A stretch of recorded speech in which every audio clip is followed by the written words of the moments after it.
I can't buy the air I breathe. I can't buy the trees. I can't buy the deepest seas. But it don't matter, 'cause they're there for free. Hello, welcome to Around the World in 88 Tales. I'm David Heathfield and I'm doing this project with RAMM, the Royal Albert Memorial Museum in Exeter. And the story sharer I'm with now is Sanja Rašković in Croatia. Hello, Sanja.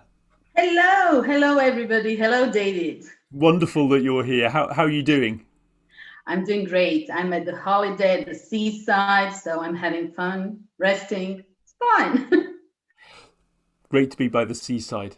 Every time I show an artifact from the museum and I tell a story, and today Sanja's going to listen to my story and then respond with another story, perhaps inspired by the same artifact. So I'm going to show you, this is from the World Cultures collection at the museum, and it's let me just kind of get my background ready. Okay, so this is from the World Culture section of the museum, and it's a basket. Okay, so here we go. Oh, Sanja. I can't see the basket. I see you. You don't see the basket? No, I see you. The photo of you. Oh, I switched off my camera by mistake. Shall I tell the story about you? Here we are. This is the basket, and it's okay. It's made by the Wauru people of in the Xingu National Park in Brazilian Amazon, and it's made of fibre called takari fibre, and also cotton. It's soft round the top. But before I tell you my story about this basket, but it's not about this basket specifically, Sanja, will you tell us a little bit about yourself? There's a lot to say. So I'm Sanja, the teacher Sanja, as my students and everybody else call me, because I'm a teacher and a storyteller. I run a little school in Croatia, in a small town, Zaprešić, where I teach children from 3 to 16 years old. I teach them English and I tell them stories, but I don't only tell stories to my students. I tell stories in the libraries, community center, on the radio, wherever they invite me, because I like telling stories.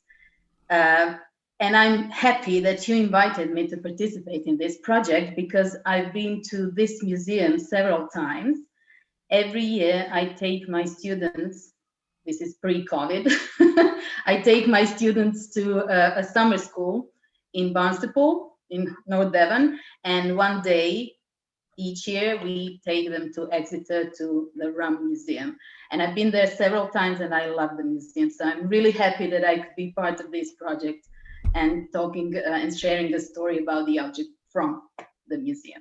You're our first global story sharer who actually knows the museum in Exeter yourself. Yes, that's wonderful. Beautiful. That's wonderful. Okay, Sanja. So let's begin with my story, and then afterwards you can tell your story. My story doesn't actually come from Brazil, it comes from India. And I learned this story from a friend called Sangeeta Sehgal, a storyteller from India.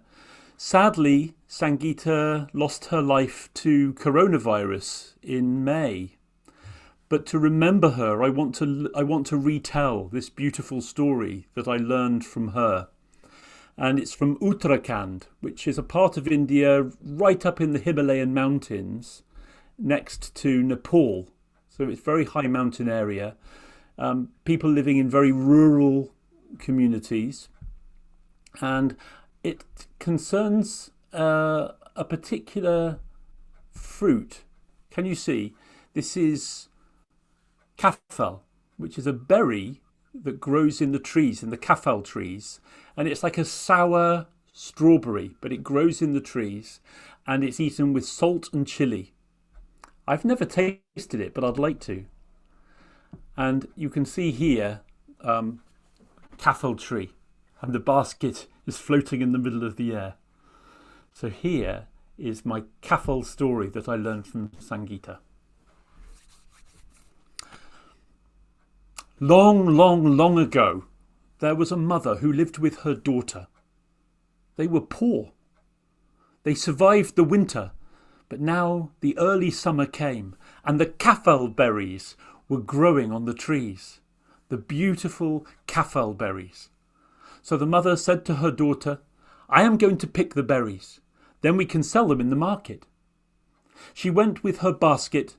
She went up into the mountains to where the kaffel trees were, and there was the bright red fruit, so ripe. Kaffel paco, kaffel ripe. And she climbed into the tree and she started gathering the berries into her basket. The sun was getting hotter, and by the mid-morning the basket was already brim full of kaffel berries. She climbed down from the tree and carried her basket full of berries back to where her daughter was waiting. "Mother, mother, did you get kaffel berries?" The mother put down the basket. It was full to the brim. "Can I have some kaffel berries, mother?" "Wait, daughter, wait, be patient. First, I must feed the animals and bring them water.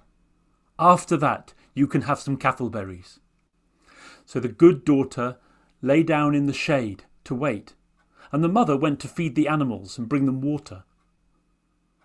Finally, when the mother returned, it was so hot the sun was beating down from the sky, and she saw her daughter sleeping in the shade. And then she thought, "My daughter is a good daughter, an obedient daughter." Now she looked at the basket, but the basket was no longer full. "Oh no, my daughter has tasted the kaffel berries. She has eaten so many. She disobeyed me." And she shouted angrily, and her daughter woke up. My daughter, you tasted the kaffel berries. You told me you wouldn't." "I didn't taste one, mother. I didn't taste one."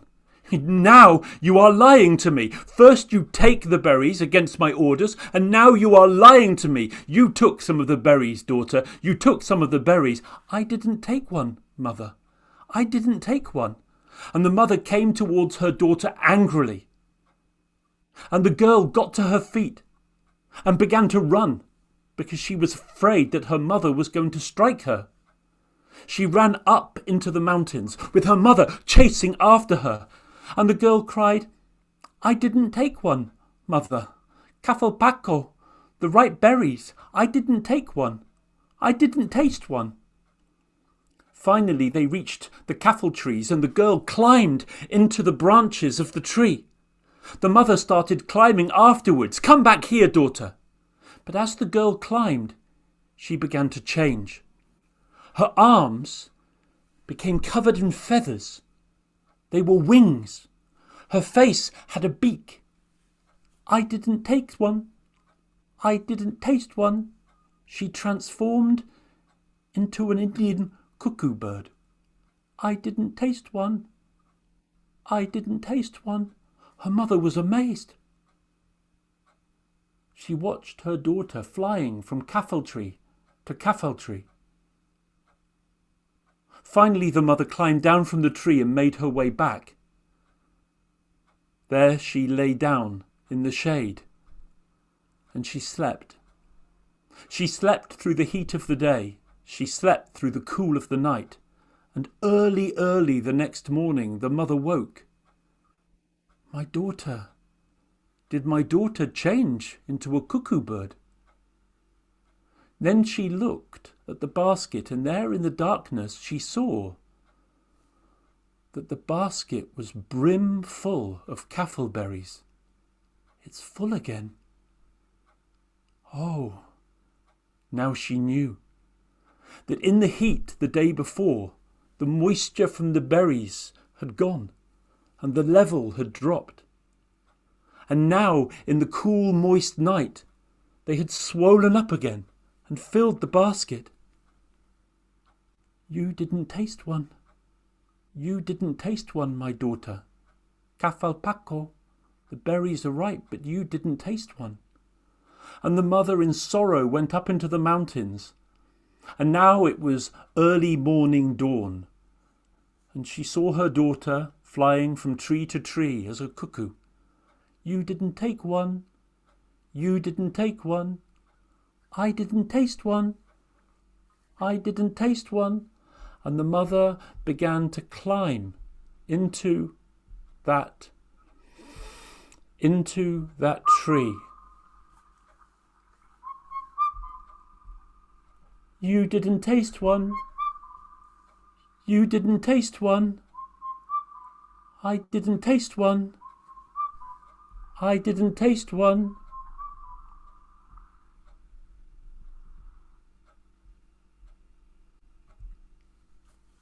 This is a story I learned about Cafalpaco, the ripe cafalberries. A story I learned from Sangeeta Sehgal. It's rather sad. Mothers, parents should listen more closely to their children. So, Sanja, this is my story. Is there a story that this basket makes you think about, or perhaps my story makes you think about, that you would like to share with us? Yes. When I saw the basket, one story came to my mind. It's a story about the basket and the water. So you know how we all people are impatient and we want it all and we want it now. So there's a story about that, a little answer to this in the story. So long, very long time ago, the longer that any of us could think, lived an old wise man, a monk. He lived at the edge of the forest by the river in an old shed and spent his days praying and reading in his solitude. Because he was wise and holy, many people came to him to ask for some advice or to ask some questions. One day, a young, very young, ambitious and cocky man came to the old man and said, "Hey, man, I want to be wise, I want to be holy, I want to be smart as you. What shall I do?" So the old man said, "Okay, here's the holy book. Take it home and read. And when you finish, come back." And so he did. He took the book, he went home, he read the book, and after some time he returned. "Well, I read the book, all the book, everything, from cover to cover, from the first letter to the last letter, everything. But I understood not much. And even the words that I understood, I forgot in no time. So I don't see the use of this. I don't see how this is going to help me be wise and holy. And by the way, many of the things that I read in this book were boring. B-O-R-I-N-G. Boring." "Okay," said the old man.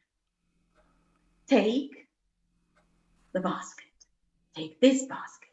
Go to the river and bring me some water in it." "What?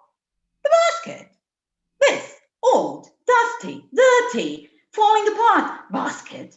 And how can I bring water? It will all leak out.